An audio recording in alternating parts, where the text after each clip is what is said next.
welcome to Pulse by AlphaWire, the podcast where science and education meet cutting-edge technology and artificial intelligence. My name is Aldo and each week I sit down with innovators, thinkers and doers who are working to change our world for the better. Together we explore their journeys, uncover the lessons they've learned, and take the entrepreneurial pulse that drives them on their path to success. A very good day, everyone. A very warm welcome to a new episode of Pulse. And for this episode, I'm talking to not one, not two, not three, but four different guests from four completely different corners of our world.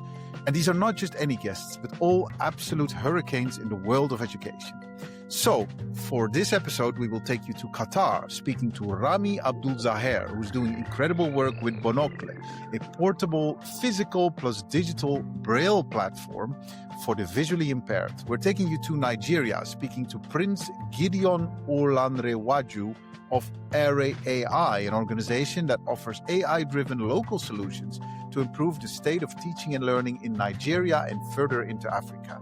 We're taking you to Armenia, speaking to Vahakn Papazian, director of Tumo, a free-of-charge educational program that puts teens in charge of their own learning. And last but not least, we're taking you to Chile, speaking to Ana Raad of the Reimagina Fundación, a collaborative initiative in 7 countries in Latin America that collectively improves the state of education through a variety of programs, one of which is called Aprendo Labs.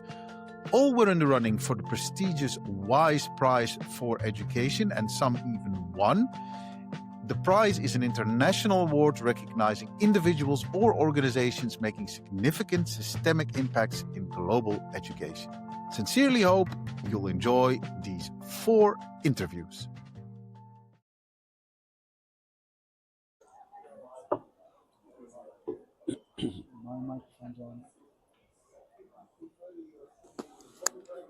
The second day of WISE 12, it has been a mind-blowing, I would say, very inspiring 2 days for me thus far, talking to hurricanes, absolute forces of nature, improving education. And my next guest, again, no exception, Ramy Abdulzaher from Bonocle, and also one of the finalists for the WISE Prize. First of all, big congratulations to you, Ramy. Yeah, thank you so much, Aldo, for having me.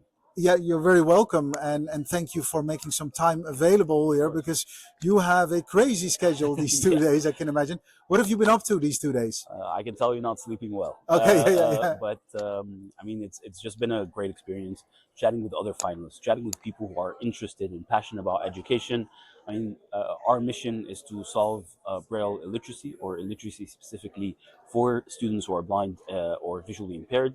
And it's just been great getting, seeing support, seeing people who are similarly passionate for something that's similar, and for inclusion in education, which we think is very important. Yeah. And let's talk about your solution specifically, because you have a very, well, first of all, you're the only kind of Qatar affiliated or Qatari, originated solution, which is amazing. Please, you explain to our listeners what Bonocle is all about. All right. Yeah. So we are both myself and my co-founder were kind of born or raised here in Qatar, and so when we actually first interacted with someone who's blind, who kind of opened our eyes to this problem, it was here in Qatar University, where we studied and did our bachelor's. And our solution mainly focuses on teaching students who are blind how to read and write in Braille.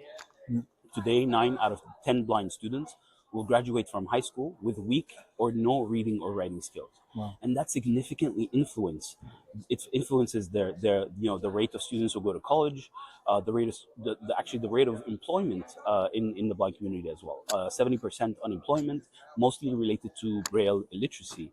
And those are the things that we think, with teaching them how to read and write, we will be able to kind of improve their independence, give them, a dignified life, improve their ability to not just be included in society, but also be able to, contribute to society.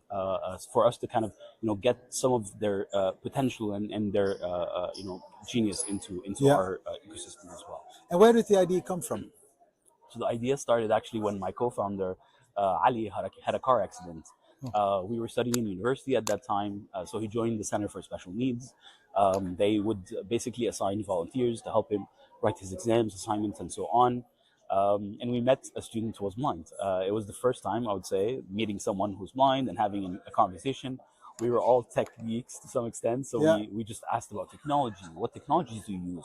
How do you get access to your notes? What are you doing based on classes and stuff like that? And the information he would tell us would shock us. For the same thing that I can do on my phone in 30 seconds, he would have to go through this multi-step process that involves the professor, volunteers, special education, other devices, these devices that cost thousands of dollars. And it just shocked us that this is the trouble that they had to go through just to get access to their notes. And that's kind of what inspired us to start working on something to kind of solve this problem, make reading and writing easier, make it more available and more accessible for them.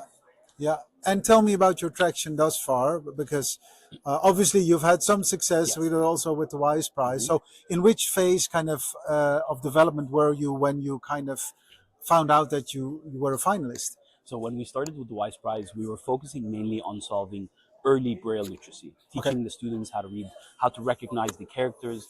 But the more we spoke with schools, teachers, parents of students who were blind, we realized that the problem was a little bit bigger. One of the students that we spoke to here in Qatar, for example, learned something from their teachers and then went to do a standardized test and realized that a lot of the things he had learned were actually incorrect. And it was because of the lack of a unified, comprehensive curriculum that's digitally, or easily available in Arabic. It just isn't available. And so those are the things that we're working on right now. So not just to help, the students with early literacy, but now we're focusing on comprehensively covering Braille literacy all the way from beginner to advanced. Yeah. Wow. So you kind of covered the whole trajectory, whereas you started in a specific section earlier on. And in how many countries it is being implemented? Could you give me an idea of scale or how many people are using it? 100%. So we now have presence in Qatar, Saudi, Canada, and the US. Okay. We're starting mainly with the Canada and Qatar as like our beachhead markets for this specific new product. But with our previous products, we had a strong presence in Saudi and in the US as well. Okay, great. And so is it Arab speaking mainly, or it's all Arab speaking? I mean, Braille? Our expertise are in Arabic and English, and that's what we're starting. Okay, those two. Okay, those two languages. Mainly on Arabic and English. Okay, I'm sorry, because I just wanted to be sure that it was also in English. Because I know in Arabic.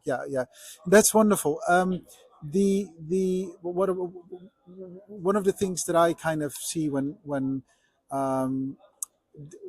you're trying to address special needs is that, of course, you are dealing with so many dimensions as to what the ailment and condition really is, right? So there's the blindness, but I believe there's a difference between, of course, people who became blind due to an unfortunate accident, such as your co-founder, or maybe people who were born blind. Is that a methodology that you recognize, and do you approach that also then in a different way?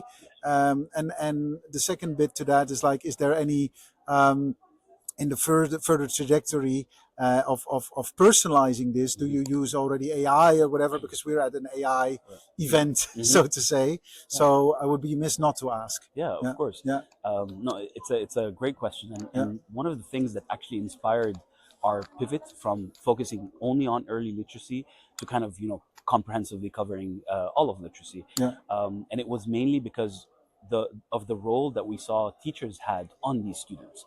Teachers have an incredible role because they're kind of like the one main mentor or source of information for these students when they're learning with all of this additional things that they have to take into consideration, such as Braille, accessibility solutions and all of these things. With our previous solutions, we didn't really provide support for teachers, but with our new solution, we're providing that support to teachers so that the AI will basically analyze how the student is using the application, where are they doing well, where are they not doing well, what do they need help with, and then all of this information is provided to the teacher as in sort of insights, and those insights kind of give the teacher the tools to make the decisions, such as what am I going to help the student practice, what should I focus on next week, what skills should we review, or what should we kind of change in the method of teaching that we're following. And so far we've gotten great interest from the teachers. They're saving time while personalizing the experiences better for the students. They're able to have more impact on the students. They're able to spend more time with students, which is definitely what we're focusing on. I just had an earlier interview with Vijita Patel from the Qatar Foundation, and she is with pre-university special needs education, and we spoke about the role of technology, and we were talking about neurodiversity, so not visually impaired people, and we spoke about kind of technology that worked and technology that didn't work. And one of the questions I asked is like, well, has there been any kind of, in your development trajectory, any solutions that you've embraced that were debunked later? Do you have any experience, and if so, do you care to share? I think so. I mean, like when we're looking at the existing solutions in the market for people who are blind, we kind of saw that all solutions were expensive. They were bulky. They were big. And initially, what we had thought is, okay, what if we make everything smaller, or what if we provided everything? Early on, for example, we worked on creating a Braille tablet. And that was one of our initial ideas. Obviously, after a lot of feasibility studies and stuff like that, it wasn't the best idea. Earlier, for example, we worked on actually integrating a Braille cell in a glove-shaped form factor, and that was one of the ways that we thought would make it significantly smaller, significantly easier for students to have on. But then again, testing it with people, testing it with users, our experience has mainly been an iterative process. So, for example, when we tested that solution, students were like, yeah, but I don't want to have something, I don't want to walk around with a glove. I don't want to look different. And that led us to kind of continue integrating those people, or people who are blind, into our development process. We follow like a very strict co-creation sort of a process with our customers. And we believe that that's what helps us make something that is actually useful to them. And you started with your co-founder in Qatar, and meanwhile you spun out to Canada, I understand, right? So how do you make that happen from an operations perspective at the moment? I mean, one of the early experiences that we had was right here in Qatar, and we decided to start the company here. But then a lot of the user experience that we were getting from the US, which had a few more companies that were focused on inclusive technology or accessibility solutions. So we kind of relied on them to get their expertise. But what we did is that expertise that we learned, we would then be able to implement it for the Arabic language and implement it for the solutions that we're building here. So we're kind of getting the best of both worlds. We're getting the expertise from here in Qatar with regards to the language, with regards to what the students want, what their experience is. But at the same time, we're going to the US and Canada, and getting their experience in accessibility, inclusion, how to gamify experiences for the students, and kind of implementing the best of both worlds. Okay. So now we're year 2025. In 2 years' time, there's going to be a next WISE 13. Where will Bonocle be then? I mean, one of the things that when I'm asked, what are you doing after WISE? After a few nights of good sleep, I would say, I think we're focusing on delivering our impact. With WISE, we've been able to build an amazing solution, a solution that we think will really have impact in the market. And now is kind of like our work, or the responsibility lies on us to kind of take that and deliver it to more people. So we've been working with students in Canada, in school districts in Ontario, British Columbia, in the eastern side of Canada. In Qatar, we're working with MEDA, we're working with Qatar National Library to kind of create these Braille experiences that will, hopefully spread out all across the MENA region. Is there any other language you would like to dive into? French, for instance? 100%. I mean, Canada, for example, one of the main languages is French, and that's definitely going to be our next focus. And then Spanish, for example, is a very common language. One of the good things is we're getting interest from other countries, but from partners who are able to help us localize our solution into their languages, so that we can incorporate or we can scale to their markets in a little bit of an easier way. Nice. What are you most proud of? I think I'm definitely proud of the attitude that we have towards inclusion. We believe that that there's so much potential in the community who's blind. We've met amazing people who have helped us throughout our journey. I think just our belief that we need to be inclusive in the education that we provide, our belief that in the ability of these individuals to contribute to society, to have an independent life, to not require the assistance of someone in order to just live a day-to-day life. Yeah. I think that's definitely one of the things What that you're most proud of. I'm most proud of, and I hope we don't lose. With And good are able to reason, spread. you're actually making a difference for these people, which is 100%. Yeah, amazing. So, hopefully. congrats on all of that. Thank you. I appreciate it. My two very last questions. So, on your journey, so you were of origin a technologist. So, are you a developer or what? What do you? I'm a mechanical engineer by Mechanical. background. There you go. Yes. Mechanical engineer by background. On your journey now in growing Bonocle and whatever, has there been any reading that has inspired you, or maybe a piece of content or a platform or an article that has kind of set you on your way? And if so, do you care to share? Definitely. I mean, reading. What our mission is. We really believe in reading, and consuming content is kind of like one of the main ways to embrace knowledge from all around.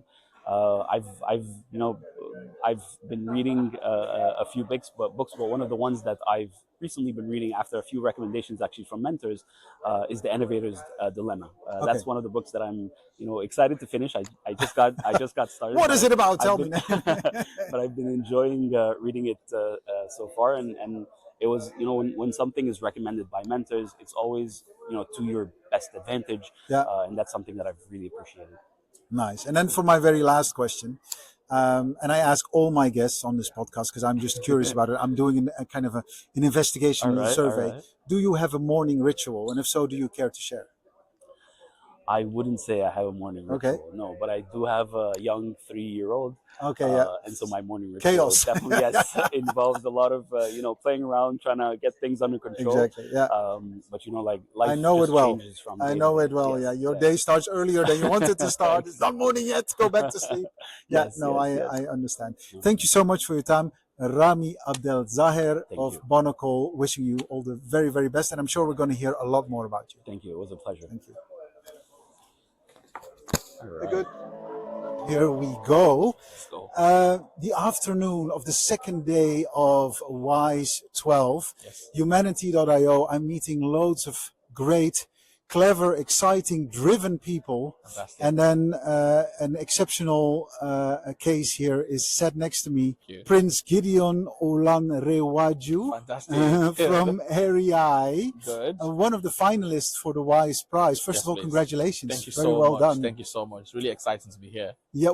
First question: what did you do when you heard the news that you were a finalist? I think I broke down in tears. Oh, bless. Because I've always followed, the evolution and the incredible showcase of the WISE Prize over time. And I would say most of its legacy winners are inspirational leaders within the global education landscape that I draw great inspiration from. The likes of Sakina Yakubi Yeah. and Safina Hussein of Educate Girls. Yeah. And for us to have gotten into first the semi-finals, of this new remodeled WISE Prize. Yeah. It's a validation of the work we do on the ground in Nigeria. Yeah. And it's also, a recognition of the investment that, the team of incredible, individuals that I lead back at home in Nigeria have invested Yeah. into this program over the years. So, Yeah. I mean, the first reaction was to crying, in appreciation Yeah. and in reflection of how far we've come. Yeah. And then to share the news, with the team via WhatsApp. And then there was calls, left and right to say, WISE Prize did it. semi-finalist. Yeah. Yes. Nice. Well, Yeah. congratulations Thank you so once much. more. Thank you. Nigeria, 250 million people. We heard your Absolutely. first lady this morning. Yes. The biggest country in Africa? Is Yes, it like, the largest black, the largest black populous country in Yes. the world. Yeah. Yeah. Incredible. Yeah. Incredible. So, loads of life, loads of vibrancy, you can imagine, but also loads of challenges. Yes. What are you guys doing exactly? Could you just So- describe it shortly to our listeners? Absolutely. Yeah. So we have established, at the turn of the transition from the Millennium Development Goals to the Sustainable Development Goals, there's a shift from increasing enrollment to ensuring, improvement in access and quality of education. But for a country like ours, with a large, diverse population, ensuring access to education is a fundamental challenge, not only because of the diversity, but because of the peculiar challenges that we face as a people as well. And I say that because over time, because of, conflict or displacement, we have a large and growing number of out-of-school children population.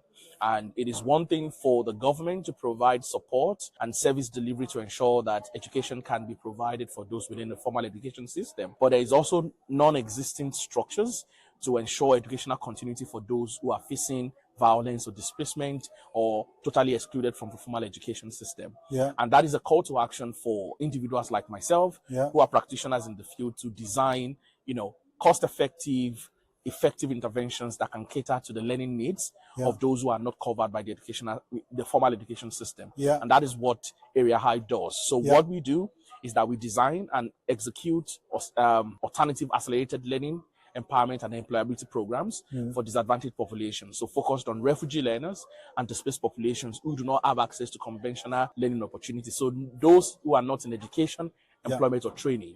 And one of our flagship programs is called Fast Track, which is now called Fast Track Plus, that got to the finals of the WISE Prize. And it's a self-assisted, technology-enabled foundational learning program that delivers measurable foundational learning gains for refugee learners between the ages of 5 and 14 in 6 months of targeted instruction. It combines 3 research-backed complementary approaches. The first one is the teaching at Braille level methodology that allows us to categorize and assess children and group them according to their learning levels and not their age.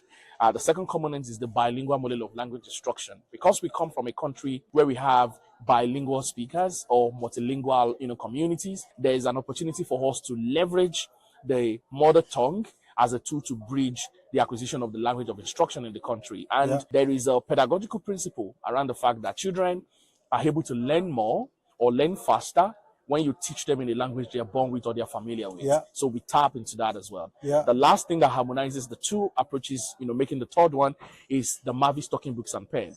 So think about it as an offline electronic pen. One's tip touches the surface of a material and it translates the content from one language to another. So what we did is to fuse all of these things together to create a very dynamic remedial program that is community-led. This program is not only culturally rooted, it is low cost, is effective, is offline, is contextually fit and linguistically relevant. And that is what we call Fast Track, which we're in the WISE Prize finals for. And we've reached over 25,000 beneficiaries in Nigeria since 2021. That we've been implementing these across refugee camps and refugee hosting, communities and settlements. Now we've expanded into DRC Congo through the WISE Prize, where we were able to reach 1,037 children. And the plan would be to, continue to move across Africa and set up this model as a cost-effective approach to alternative education provision, particularly in humanitarian contexts. Yes. Wow, that's a lot and that's amazing. Thank and congratulations on the great work you do. Thank For you. our listeners, so you say loads of languages. So how many languages do you cope with? So and does Nigeria have multiple languages? Absolutely, we do. So how many? We do. So interestingly, Nigeria is a multilingual country. We have more than 350 languages. There you go. But at the same time, we have things we call major ethnic groups. So we have 3 major ethnic groups. We have the Yorubas, the Hausas, and the Igbo. Which interestingly, even within those languages, there are different layers of dialects and phonetics and all of that. So currently, our solution exists in the 3 major languages, Hausa, Yoruba, and Igbo, because these are the languages that are spoken by a large majority. And most of those who are in some of the camps where we work or the communities we work speak this language. With the WISE Prize, acceleration experience, going to DRC, we now have 2 additional instructional languages. So our materials now exist in not only French, but Swahili as well. So those are the 5 languages we have right now. But the plan as well is to continually, expand the scope of not only the content, but also the, instructional languages and, get into Arabic, Chinese, and, many of the languages that we know can support people in acquiring foundational literacy and numeracy skills, as long as they want to use an alternative model of, language or second language acquisition like our own. So to assume correctly that kind of your organization is a bit of a hybrid of kind of humans, so people on the ground, and then loads of AI-driven technology. Absolutely. So it's a combination. It's a combination. Yes. How do you assure yourself of success? Also, particularly when you're looking at international expansion, because I can imagine each country comes with different challenges. Absolutely. I mean, I've always mentioned that the work we do with AREAi is technology enabled. right? It is not how try the use of technology, right? We are not a chatbot, we are not a platform, but we are a program born out of necessity, tailored to the realities of the local people who needs it. Now, in terms of local scale, we are working with youth-led organizations that also work in the field of education and quote-unquote franchising our model over to them to ensure that the model that we have documented, implemented, and encoded over time can be easily diffused across context and geographies. And that's one of the things we're working on. So going to DRC Congo, we worked with a local partner led by a youth organization to ensure that we can execute our program. So they take charge of the contextual adaptation of our methodology and the materials that we use to ensure that that regional expansion can happen. For international expansion, we have always believed that the core sustainability part for us is government adoption, right? And across many African countries, or even beyond Africa, there's a lot of countries facing a huge refugee crisis and who need and require the kind of intervention that we are championing to ensure educational continuity and skills development for their refugee population. And we believe we can easily integrate our models into non-formal and informal learning structures across these countries. We just need to be able to identify governments who are willing, who can provide us with the manpower as well as the financial resources, and then the technical know-how of their ministries as well, to ensure we can collaboratively scale beyond, small, camps into bigger areas where this solution is needed. Yes. What does it, because there are so many levels to take into consideration, because I can imagine persuading governments, that is kind of a life task in and of itself, right? Absolutely, I agree. So that, where do you play mostly? Are you there more lobbying, trying to talk to governments, or are you more on the ground? Because I can imagine your organization has grown considerably. Absolutely, we're on the ground. I mean, this is a human-to-human program, not even human-to-computer. You find us in the communities. For example, in Nigeria, we work and have worked in 18 states, across our 36 states. We have community liaison officers on the ground who liaise with the state ministries of education, as well as camp administrators, to ensure that not only can we identify camps where there's a huge urgency to provide education or learning opportunities, but we are also able to, glean their support to mobilize the learners on the ground. I am the only one, as well as my development and impact team, saddled with the responsibility of identifying government and ensuring that we get the approvals to be able to work in large numbers, and also ensure that they can provide us with the resources to ensure we can reach, a larger population. So it's a bit of here and there, but we are on the ground. And very, lately, we knew that there's a key need for advocacy. There needs to be more government attention to alternative education provisions.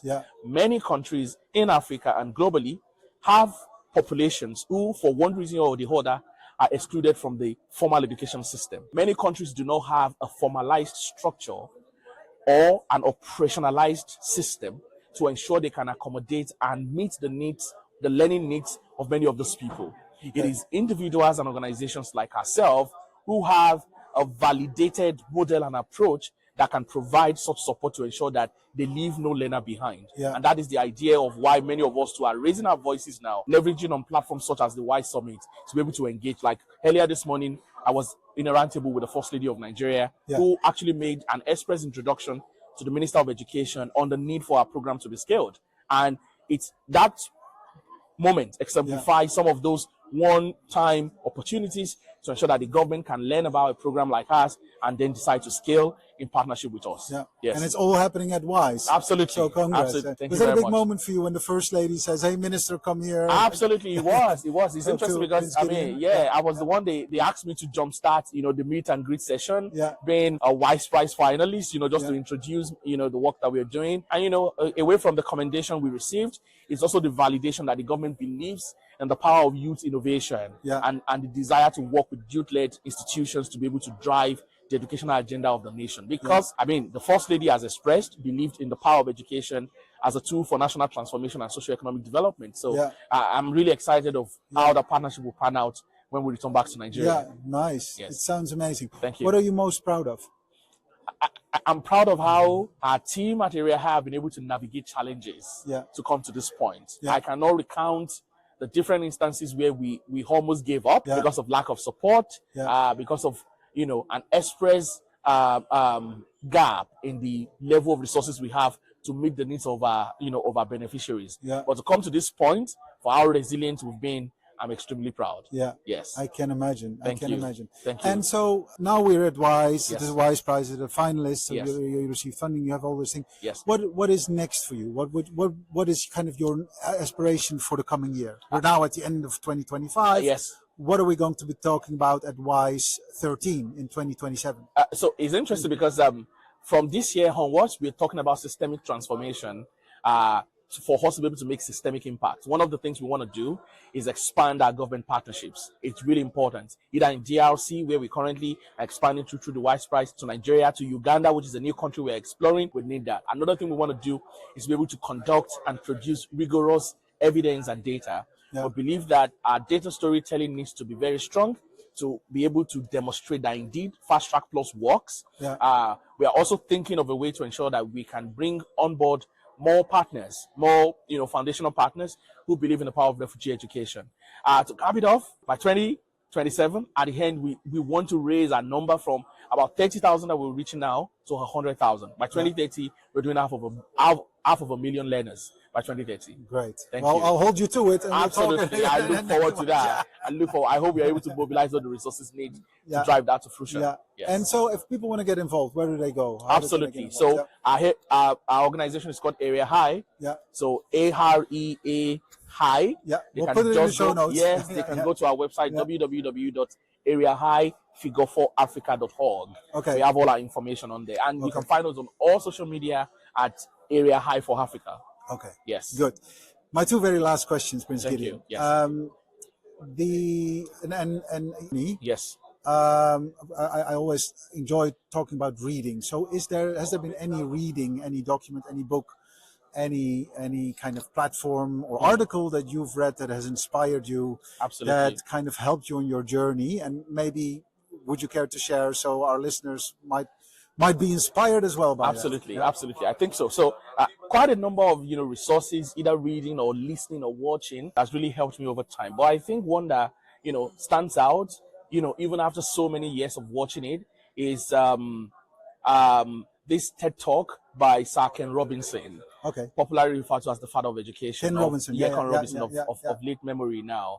And his talk around how innovation works within an outside school environment really motivated how we have evolved, as an organization, and how we have shaped Fast Track as a remedial program over the last few years. I think another one that stands out is Why Nations Fail, which is a very interesting book that exemplifies, how, both internal and external forces, including how education can play a role in how nations rise and fall. I think all of those, those two resources have really helped shape my understanding of some of the, ways that leaders like myself can be strategically positioned to drive ideas, to impact. Ken Robinson and Why Nations Fail. And then for my very last question, Prince Gideon. Yes, please. And I ask all my guests. Okay. Do you have a morning routine? And if so, do you care to share? Absolutely, I do have one. So as a young man born into a Christian family, the first thing always when I wake up is to pray. Okay. Right. And I'm married as well, so I pray with my wife, interestingly. And one thing that I do every morning, I tell my staff members, is that if you cannot manage, to drink water, you must ensure you read your Bible, and you must ensure you read at least one educational article. Now, that has really helped me in building my knowledge bank, because I believe that to make transformational change within the education sector, you need to have an equal balance of understanding when it comes to research, policy, and practice. Right? Regardless of whether you're a practitioner, you need to have an equal understanding of how policy work and how research work as well. And it is by ensuring I devote that time in the morning to do personal meditation, as well as that little time of professional and personal development in terms of reading an article, has really shaped me into who I am today. Well, I very much like the person that you are today. Thank you. Thank you so much for your time, Prince Gideon Olanrewaju. Absolutely. I'm sure the world is going to hear a lot more about you. Thank you so much for this interview. I look forward to that. Thank you so much.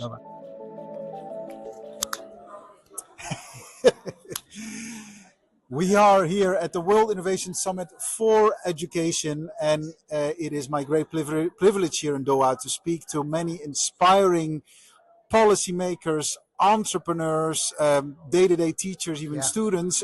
Vahakn Papazian You are the founder of Tumo, and you are in the second category, which is an inspiring founder. A very warm welcome to you.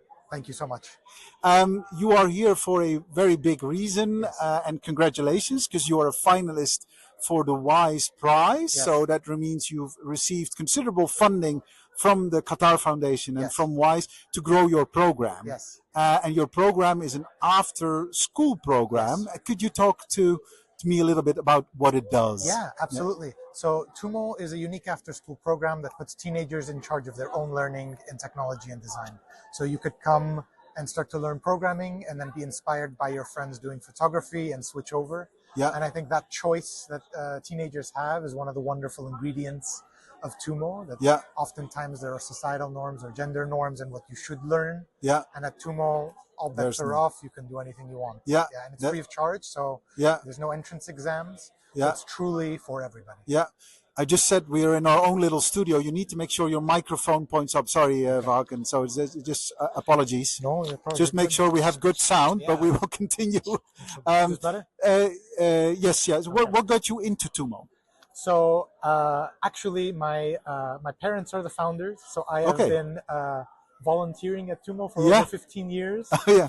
I worked in Silicon Valley at companies like Slack and Airtable. Okay. And I became a software engineer there, worked in product and in management and tech lead. And so for 15 years, they were trying to recruit me to come work at Tumo. And I was joining voluntarily after hours, over the weekends. Yeah. And then one day I said, why don't I just join full time? That is where my passion is. Okay. That is where I can have an impact. That is where I can help change my country for the better and Yeah. the world.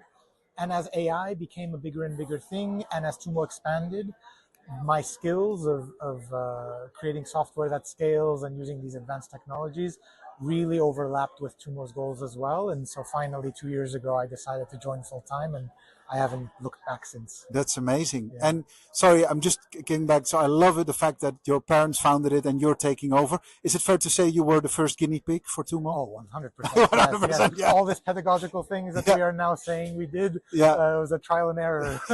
growing You're the up. experiment. Yes, yes, You're yes. sitting across from me. Yes, Well, and I it have worked 4 out. siblings, so Yeah. Oh, lots yeah. of, it's, Okay. Yeah. Loads of significant. Yeah.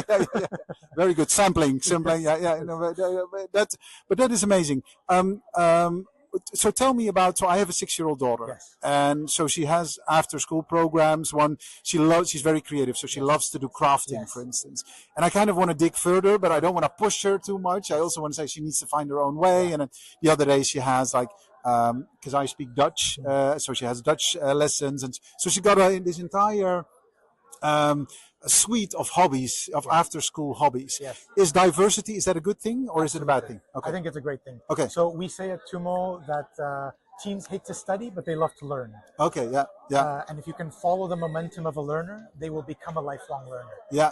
One thing that we do at Tumo is we avoid gamification and other like ed tech hacks. Yeah. And instead we focus on intrinsic motivation. So Yeah. what is actually motivating to the students so that they keep learning. Yeah. They fall in love with learning. They get addicted to learning and not just temporary dopamine hits. Yeah. And I think this diversity really helps because I'm sure you remember when you were a teenager, you learned something, then you learned something different, and maybe you go down Wikipedia rabbit holes and Yeah. and you are just finding the next thing that is exciting you. Yeah. And once you find that that spark of learning, you can use it the rest of your life. Yeah. And especially now with AI, Yeah. I think motivation is so important. Yeah. Because sometimes you will look and say, well, AI can do it. Why should I learn how Yeah. to do it? That was going to be my next question. Exactly what you're saying. Because I was speaking to a professor yesterday at his lovely speakers dinner, I think. Yes. And then he kind of said like, if with AI you've won the game already, Yeah. but a child doesn't realize there's a game to be won. Right.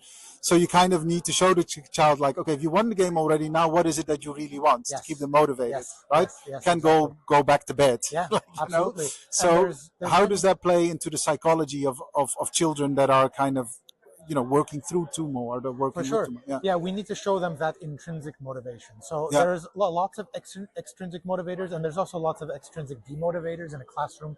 You'll raise your hand, you maybe get it wrong, you get embarrassed, you'll never raise your hand again. So it's very important to, in addition to the technology and design that we teach, to teach soft skills, Yeah. curiosity, tenacity, grit, hard Yeah. work, cooperation, Yeah. confidence. Yeah. These are the skills that, however the technology changes, you will be able to be successful Yeah. in life, no matter if we create AI or any other technology. Yeah. That's why the diversity is important. That's why the intrinsic motivation is important. Yeah. And that's why it's important to show you that, yes, AI can make something beautiful, a movie or whatever, but the true human creativity, that's where the magic is. Yeah. And you should combine with AI to create the sum of your parts and not Yeah. just say the game is over, Yeah. no innovation will happen. Because AI is trained on everything that the humans have done so far. Yeah. What is going to be next? That's Yeah. up to us. Yeah. I love that. I love that. It's a symbiosis in one way. Artificial intelligence meets human intelligence, but on the other hand, it's also like, here's where we do not collide. Yeah, it's right? human-centric. I mean, we're not doing this to create better AI systems. Yeah. AI should serve Yeah. humanity. Yeah. Yeah. But sometimes, I mean, it confuses us, Of course. right? So there's real concern. yes, yeah. I just spoke to the Minister of Education from Kazakhstan, and he said like social media was also never meant as something aggressive or, you know, with these algorithms that, you know, that nurture us getting more angry than we are already. Absolutely. It's a nasty side effect, but it's there, so we need to cope with it. Yeah. So it's kind of also putting technology on that level that everyone can say, well, listen, this can help, but it could also come back, you know, in a nasty way, right? It's extremely powerful, and we need to be very, very conscientious of that. I mean, social media literally changes your brain chemistry, your attention span, what gives you dopamine, things like this. Yeah. So with AI, there's even a larger threat, and we need to make sure that we are doing it for the right reasons and in the right way. Yeah. And that's why you need pedagogical experts to be involved every step of the way, because this isn't just a way to get people's attentions. Yeah. It has to be a way to improve human lives and improve human intellectual curiosity and tenacity, like we talked about earlier. Yeah. But there are real concerns. Yeah. And we need everyone to work together to 100%. And Tumo is here for it. And you're also here to announce you're expanding heavily with Tumo. So congratulations. How many countries, cities? What are the statistics today? We have over 20 centers all over the world. We have 40,000 active students. We have over 100,000 alumni, but we hope to get to 500,000 to 1 million by the end of the decade. My goodness. Next year we will open 20 new centers, so it's an exponential rise. We have centers from Los Angeles to Takasaki, Japan, to Buenos Aires. We're going to open in Angola, in Mumbai. So the sun never sets on Tumo, as we like to say. Amazing. Congratulations. Thank you. This is all kind of your parents starting this and now scaling this. What do they think? What do they say? It has grown much larger than they could have imagined originally. I mean, we were in Armenia, and the first one, actually, the mayor of Paris came to visit us, and she said, I need this in Paris. Oh, amazing. And so we started expanding, and the interesting thing is that that's how we achieved sustainability, actually. Yeah. So it's a franchise model. And so anytime we find a local partner, a municipality, a developmental bank, a private company, a wealthy benefactor, they open a Tumo Center in their city. Yeah. And we collect the franchise fee that then we use for research and development and operations. And so we become self-sufficient. Yeah. And we are not relying on grants or benefactors to keep us alive. We will succeed no matter what. We will stay around no matter what. Of course, these grants and benefactors still help us do innovation. So the Wise Prize for Education has allowed us to innovate our products heavily. Yeah.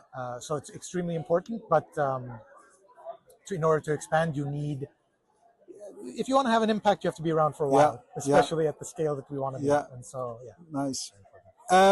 One last question with regards to Tumo. I was just wondering, your 4 siblings, are you the only one in the Tumo, or have your siblings joined you there? I'm the only one in the Tumo right now. I'm the eldest, so I'm hopefully setting a good example. Yeah. Hopefully they will follow me, but we'll see. It took me a while. I got a lot of experience in Silicon Valley and technology and management. So it's important to go off and forge your own path, and then like you said, diversity is important and choice is important. Exactly, but also I think, you know, what's most important is the flourishing of Tumo. So if you make, you know, another career choice at a later point in time, that needs needs to be a choice, right?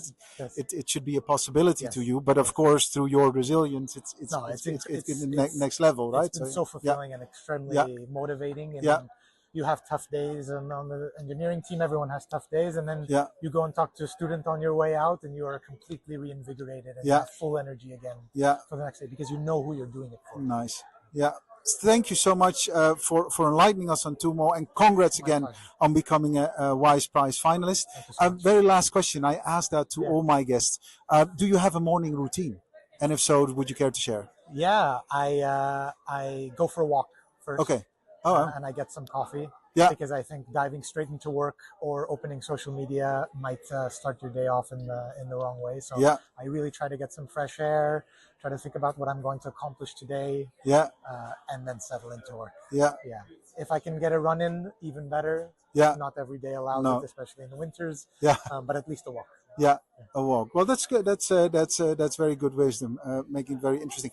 And just for me to understand, are you based in the US or are you based in Armenia? I'm based in New York, and I spend half my time in Armenia. So I go back and forth. Yeah. Well, thank you so much for your time. Vahakn Papazian from Tumo. And if you want to know more about Tumo, check out our show notes. We will be sure to include some interesting links there. And again, congrats. Wishing you a great WISE. Thank you so much. I appreciate it. Thank you. Yes, and we are here at the World Innovation Summit for Education, meeting with great and inspiring people. And my next guest is no exception. Anna Raad, founder of Remagina, and introducing his program Aprendo Labs. You are a finalist of the WISE Prize. Congratulations. Thank you for having me. Thank you. Tell me, what does it feel like to be a finalist? Well, I think we already won. You already won. Yeah. Because this has been a whole year of experience and learning for me and my team. And being part of this important program means that we had the opportunity to grow, to develop a dream, and to put it into practice. So being here today to be recognized is great. Yeah. But I think the whole year has been amazing. Yeah. Tell me about the year. How did you find out that you were, so you applied, and then how did you find out there was an interest, or how did it go? What was the journey like? Well, maybe I can tell you a little bit about the history, because we started during the pandemic when all the schools were closed. And by that time, we designed a platform named Aprendo en Casa, different name. Yeah. Aprendo en Casa, Learning at Home, was our initial initiative where we provide content and some ideas for teachers during the pandemic. But then they all came back to schools and we face AI. So we say, how can we keep teachers improving with this new situation? And then the WISE Prize was available. So we applied because we said, we have to change our technology. We have to change our approach because we need to be with the teachers in this new era of AI. Yeah. And that idea, that dream was very interesting also for WISE. Yeah. And then we applied, but we brought all our previous work. And I think that is important in this process, that we didn't start from scratch. We had 1.8 million teachers working before. Yeah. And 80 organizations from 7 countries in Latin America donating content, activities, strategies. Yeah. And we brought that into the WISE Prize process. Yeah. And with that support, we were able to develop with AI a very unique system that matches teachers' needs. For example, a teacher is very different from Mexico in a rural area than in Chile in an urban area. Matching their needs with a specific training or professional development opportunities. Yeah, yeah. That's such a wonderful thing to do. I remember training tens of thousands of teachers in Ecuador during the COVID pandemic. Together with Fundación Fidal and the Ministry of Education there. This was pre-AI, the way it is now. But indeed, one of the concerns were because there was a difference between teachers from the north and teachers from the south. And I believe one of the regions was a lot more technology savvy than the others. And we were trying to make sure that education would not stop. The process of teaching and learning would not stop during the pandemic, right? So if we would have had a tool like yours or a platform like yours, I think we would have been way more effective. Now, naturally, we tried to do the best that we could, but I recognize so much how relevant this is, because at the end of the day, we're all people, and we will only learn once the technology understands us in a certain way. Absolutely. So you built that bridge essentially with Remagina. And let me tell you a coincidence here. I'm from Ecuador. Oh, you're from Ecuador. Yes. Okay, yeah. But for the last 20 years, I have been living in Chile.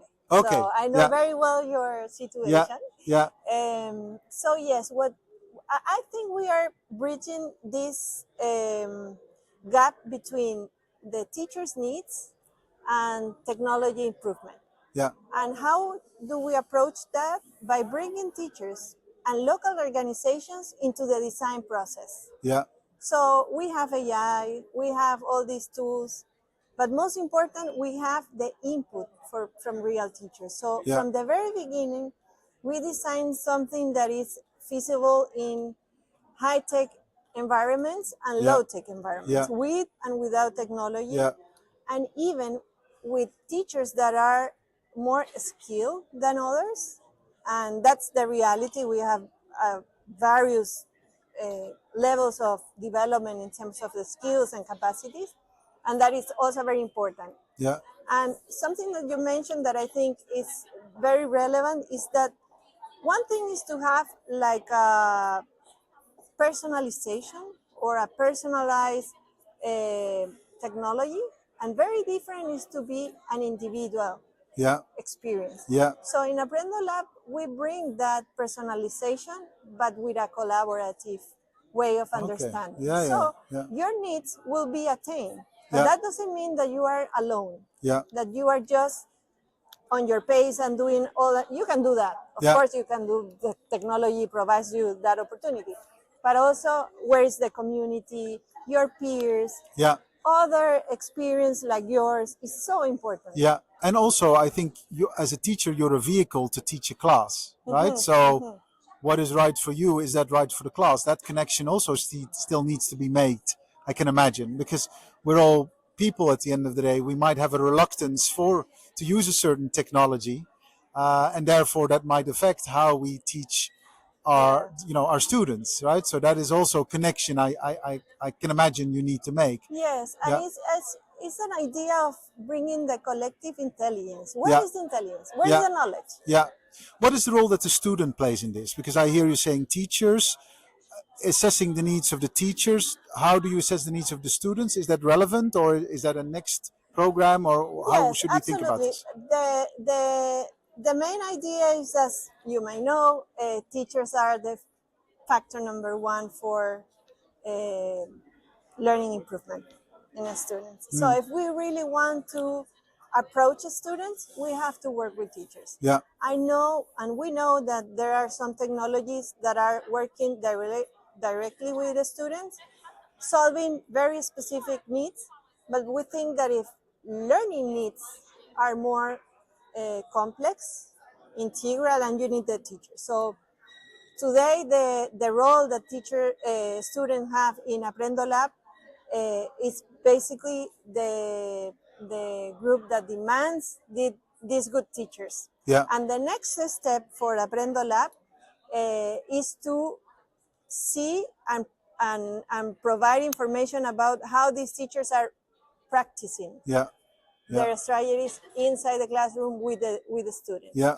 So the first step is to empower them, to provide them with the right skills and opportunities, and then find what is happening inside the classroom. Yeah. Yes. Yeah. I think also the students are our first source of information. Exactly. Yeah. And not the other way around. Yeah. We don't want the teachers alone to be the ones that say this is important. Yeah. So we bring the students' voice every time. Yeah.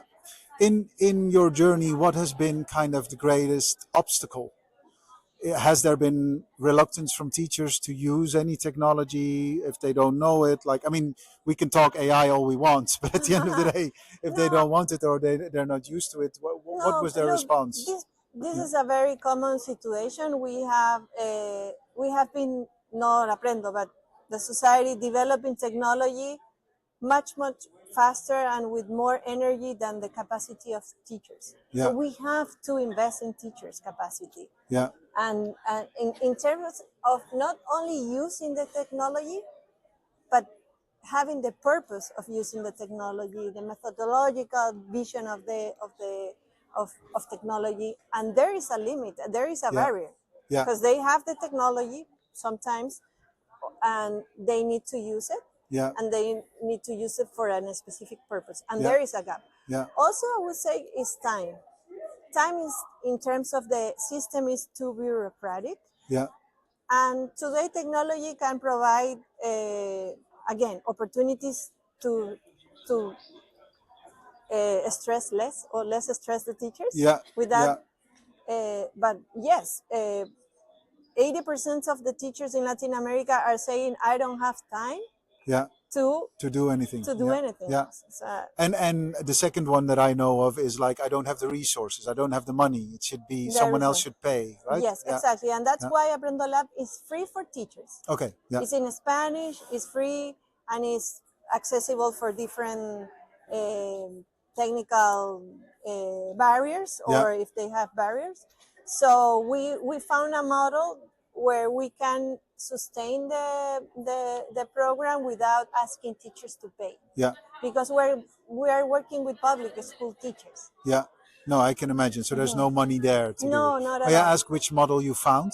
Okay, we have a mix of sources. The first one is, we understand that companies working in different countries have an intention to support education. So it's more donations, corporate relationship as a traditional. But also, we are gathering data about how teachers are improving or not.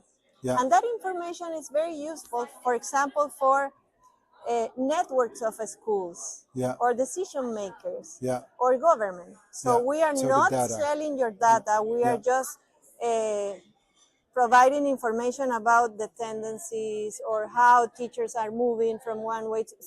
So somehow is provide better data for better decision makers. And those decision makers are school owners, can be public owner or not, and networks. Yeah. We are mixing both. Yeah.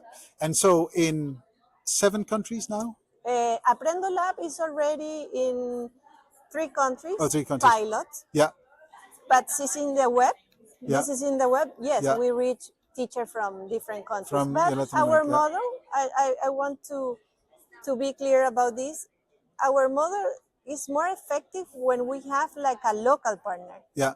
Because we understand that just providing the app or the web is not enough. Yeah. There has to be a proper network. uptake. Exactly. Yeah. And we have that in Mexico, Chile, and Ecuador. Yeah. Nice. That's such a wonderful journey. What got you into this? So you are from Ecuador and a teacher yourself? No, I'm an anthropologist. An anthropologist. Yes, okay, yeah. And I think education is a cultural shift. Okay. I have been for 20 years in education innovation. Yeah. I think we can make things differently. Yeah. And yes, coming from anthropology. Anthropology. And what got you then into edtech? Like, it's analyzing people, looking at those systems. It's still a few steps away from doing something like you did. Technology brought me. Oh yeah. Because I was very curious about this cultural change with technology. Yeah. And then I realized that education was a place where we need more understanding, a better understanding of our relationships. Yeah. That's how. Yeah, that's so wonderful. I think I had the same. I think technology can help us to understand certain things better. And I think that's also the theme of WISE here. It's like, it's a symbiosis between human intelligence and artificial intelligence. Yes. And sometimes it needs to part ways. Exactly. And sometimes we can embrace it, but all for the good and the growth of humanity, right? Humanity.io. Exactly. So, yeah. What are your expectations at WISE further? So you've got a fully packed agenda, loads of stuff happening. No, we want to keep the conversation. There is a lot of people here who are interested, not only in the solution itself, but the approach that we have. Yeah. So we want to keep that conversation, find new places where we can launch the application. And officially, we are launching Aprendo Lab in WISE because we were in a pilot phase. Yeah. So now it's we are, here. yes. Nice. That's very important. Nice. Well, congratulations on Thank that. you very much. My very last question, Anna, and I ask all my guests, do you have a morning routine? And if so, would you care to share it? Yes, I try to put my cell phone off for 5 minutes, Okay. and to figure out the day. Yeah. What do I want from this day? Is it meditative or is it more like just No, it's more like a projection. Yeah. No phones, nothing, just think. Yeah. I also meditate or pray, but it's not related to that. To that morning slot. Yeah. Yes. Yeah. Well, thank you so much for your time. Thank you. I wish you a great wise, and I'm sure we're going to hear loads and loads more about you, Anarat, and Reimagina and Aprendo Labs. Excellent. Thank you so much, Anarat. Thank you so much. That's You've listened to Pulse by AlphaWire, produced by Natalie Piles and Amela Faisal, with great music, The Optimist, written by Holly Hamill, performed and produced by Aldo. Episodes hosted weekly by me, Aldo the Pup.